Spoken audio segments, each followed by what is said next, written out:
Hey, I'm in my Mazda.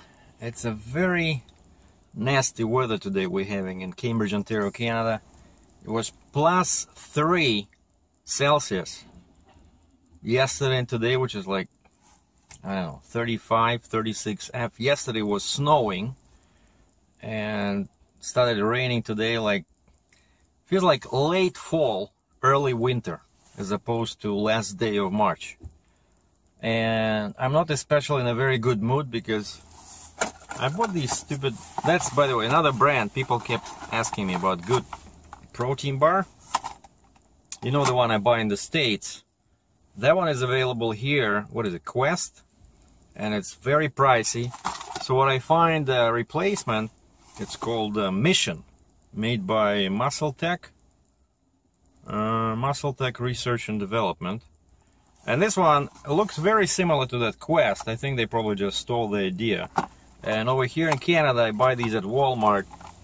This is $9.75, basically $10, but you get 4 of these.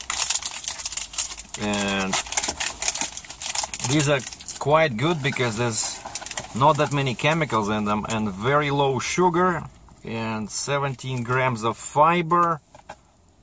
And they use stevia, so, and each bar has 21 grams of protein. Why I'm not happy today is that some of these, I don't know how long these were lying in there on the shelf. October 2017. Oh, wait a second. That means that it's expires in October 2017. But anyway, when I ate 2 this morning, and when I unpacked them, one end of this bar was so hard it was impossible to chew. And so I turned it around, the other way was softer, and I was having coffee, so I started chewing it, and then I heard some kind of a sound like this, which is never good when you chew something. And sure enough, I grab and it's a piece of my tooth.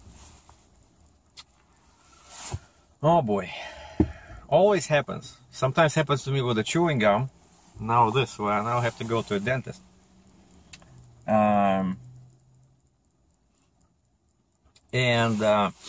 My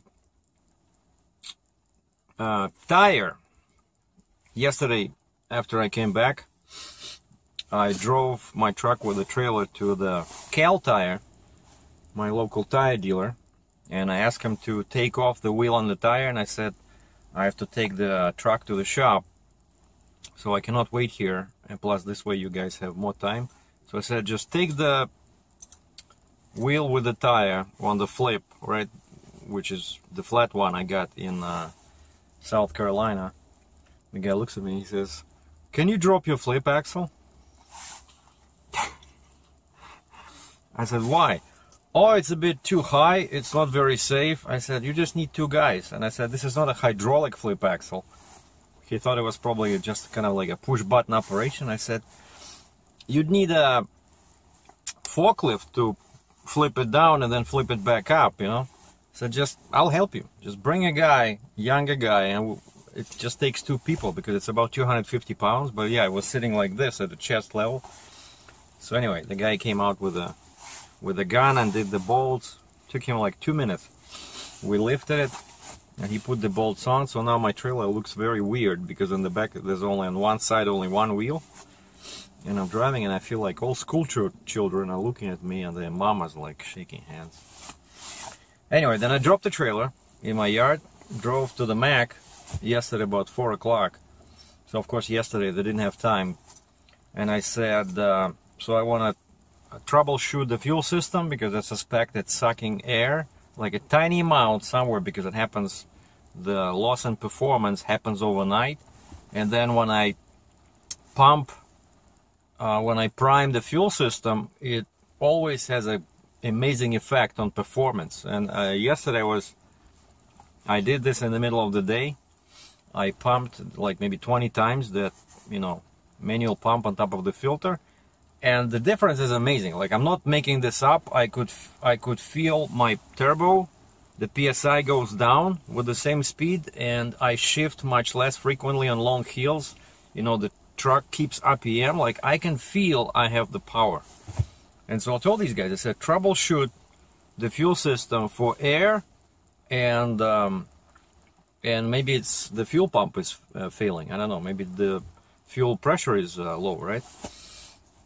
And then I look at my book, this one, and there's a bunch of stuff that, well, just small things that you have to do. Like there's a table here that, you know, components.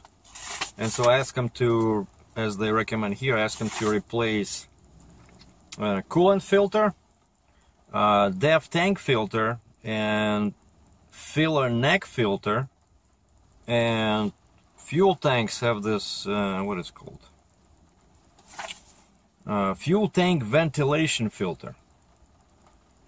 And also they recommend to do valves and injectors adjustment at on my engine MP8, 200,000 kilometers or 125,000 miles or 12 months, whichever comes first. In my truck, I got in October 2014, and I have not done it yet. And so I thought I would do it, but right now I'm kind of like waiting for my paycheck next week. And they said, yeah, it's about 3 hours labor plus, you know, Canada labor is expensive. So I said, okay, I'll do it next time. Just said, change the filters, and most important thing, just troubleshoot the fuel system. And I went inside, had some Middle Eastern food, kefta, just beautiful meat, nothing else, just meat and some onions on the plate. No bread, no potatoes, no noodles, no rice. Who needs the protein bar that breaks your tooth in half? And my phone rings. Some guy wants to buy my trailer. Oh, I saw your flip axle for sale, but I have a buddy in New Brunswick. He's also looking for a trailer. I said, you realize this is a 2017 trailer? So we talked about this, then my phone, we hang up. He said he'll talk to his buddy, because I said, does he know that this is a drop side rail trailer? Then my phone rings again. This is a shop supervisor from Mack.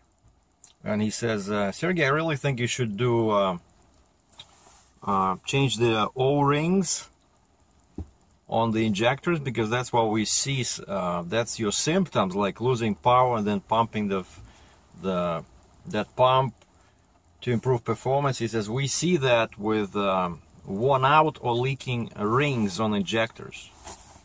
He says I think you should do that plus adjust the injectors at the same time. And I said, how much would that be? And he says about $1,000. I said, I'll pass. Thanks. I said, did you check the fuel system? Yeah, we did. Didn't find any air. They have some kind of like a glass that hooks up there, and they put pressure somehow, or maybe start the engine, and then they look for bubbles. But you know, the thing is that this happens overnight probably, like I'm guessing, because if I use that prime pump, let's say today in the morning, that whole day the truck drives perfect. Second day I lose probably, maybe 10-15% performance, and then day 3 I already feel it's probably like 25-30% worse, right? So it's very, imagine if it takes like 3 days and 3 nights, so it's a tiny microscopic leak somewhere. So, and I told him, I said it's probably very small, and of course if they're just looking at a glass, you know, and the guy probably has his glasses that haven't been renewed in a while, you know, so you really you cannot do that with a simple thing like this. I don't know what other tests are available, but he says they didn't find anything, and they're waiting for the tank, those breathing filters. They didn't have them in stock, so they're coming in. I think it's something simple. Like, I wouldn't want to pay $1,000 to go with the biggest possible solution first. I would check the simple things. Like, I think that ventilation thing might be stuck because I fuel all over the place and fuel can be dirty. You know, to me that's the simplest way. The simplest solution, the vent is blocked or something, you know, in the tank, and it creates vacuum, so it's hard to pump the pressure. I don't know,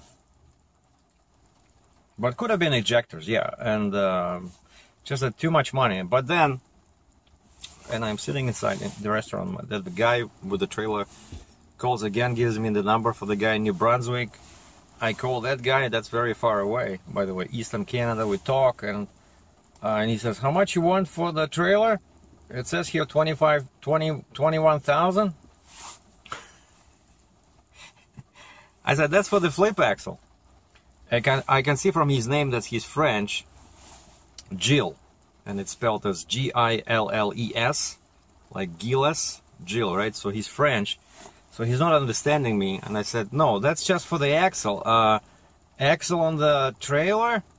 I said, flip axle, and he does not know what I'm talking about. So I sent him a picture, and then so basically this his friend who called me first. He's somewhere here, and he says this New Brunswick guy says he wants this guy to come out and take a look at my trailer. But I said, you guys realize it's a 2017 trailer. I only had it a few months. I cannot sell it cheap unless you want to take over the lease payment, you know. And so then we hang up and my phone rings again. It's the mechanic, the supervisor, and he says, Sergei, I talked to you about injectors. I said, yeah.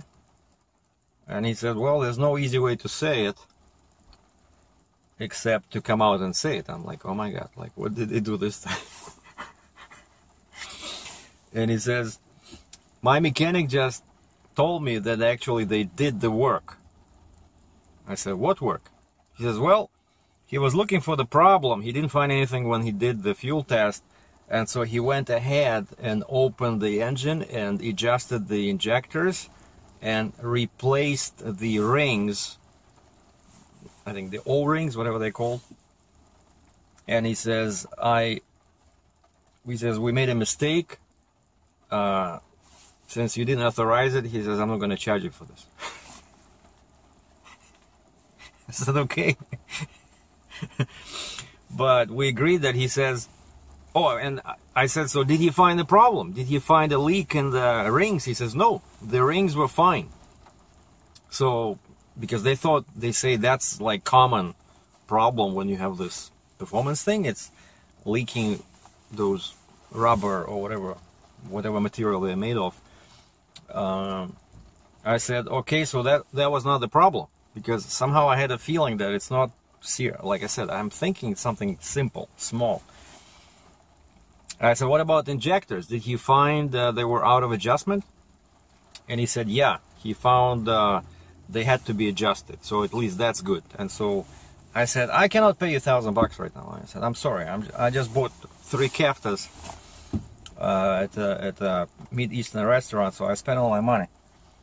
But he said, we agreed that, he says, they're not going to charge me because, you know, they did it, some kind of miscommunication, because I did not tell them to do that, right?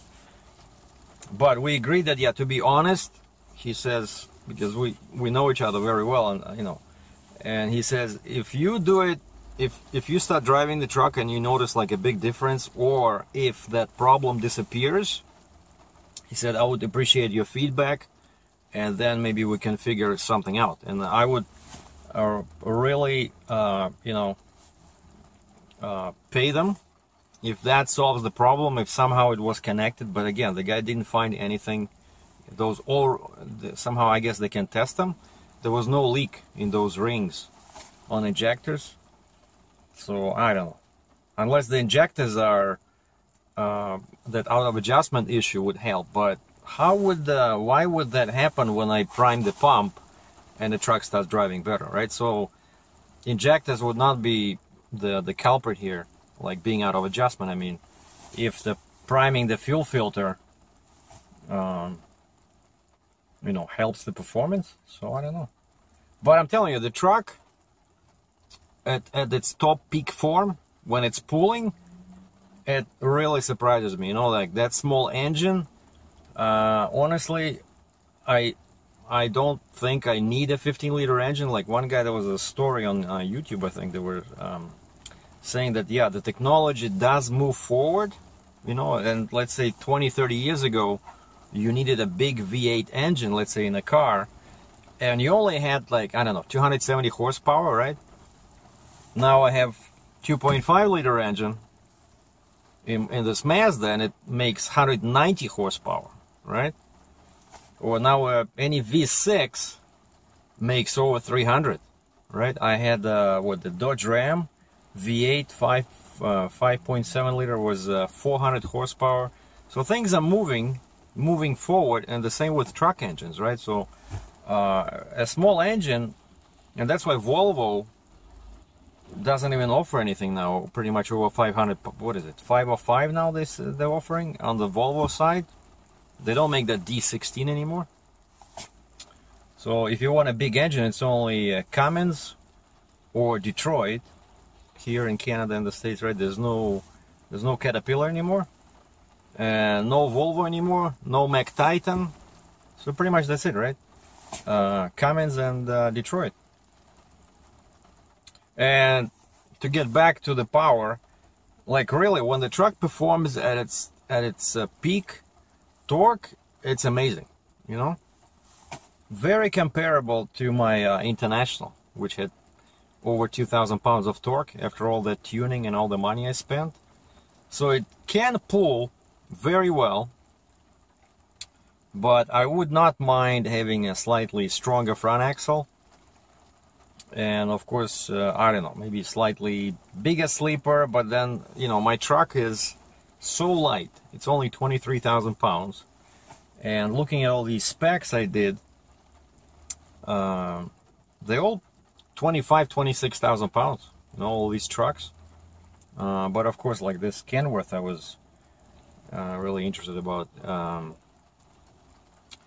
We put automatic transmission, you know, huge engine, 605 horsepower, 20,000 pound front axle, 72-inch sleeper, and 265 wheelbase, you know, just for better bridge formula compliance and heavier weights. Full double frame.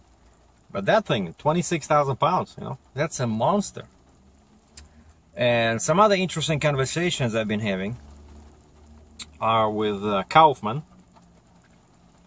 I was trying pricing out like a flat deck trailer with reduced height, and it's kind of like a custom design. I was looking at a 50-55 ton with flat deck and wood in the middle, so we're talking about that. But I definitely cannot afford both a new truck and a new trailer. But I do miss some occasional loads with this one, with the Fontaine. Not so much the flat floor loads, so like a factory machine, unless it's some kind of a rare occurrence where they just don't like loading those. So I can block it, I can use blocks. But the problem is, and I mentioned this, is that I pretty much cannot do small machinery like D6 dozer, right? I can do it, but it's very tight because the tracks are too close together, because my race center is 45 inches in the middle, and it's 8 inches